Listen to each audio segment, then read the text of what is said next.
Hi folks. So this week we're looking at a story from the book of Acts. Now, the book of Acts describes the life of Jesus' disciples after he has died, risen, ascended up to heaven. And at first it kind of seems like, oh, we're on our own. These disciples, they're not sure what to do. But then they have this amazing experience of the Holy Spirit being breathed into them. And we're going to celebrate that on the day of Pentecost, which is coming up in the month of June.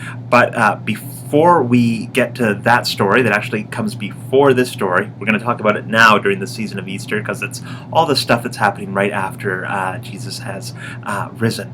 And so they have this experience of going out and talking to people about how they've experienced the Holy Spirit, and people respond in this really strong way by making big changes in their lives. They begin to share their possessions in whole new ways and all of their goods. They are eating together all of the time.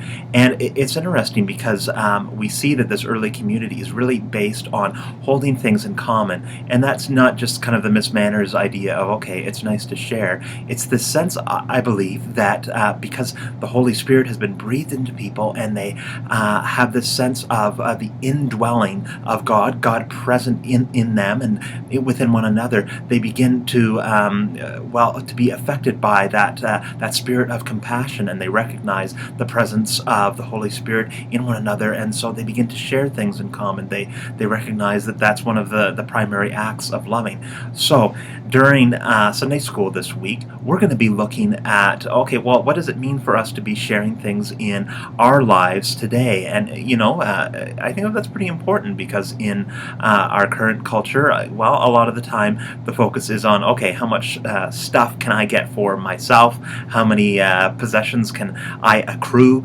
But really what we want to be focusing on as a people of faith is, okay, how do we share our lives with one another? How do we share our lives within the church? How do we share what we have with people in need in our communities, and with other folks that we meet during our lives? We want to be a people where we hold things in common because we are connected by this almost this tissue of the Holy Spirit that brings about new life in us and new ways of sharing. Well, I hope this is helpful for you folks. Looking forward to seeing you on Sunday, and God bless.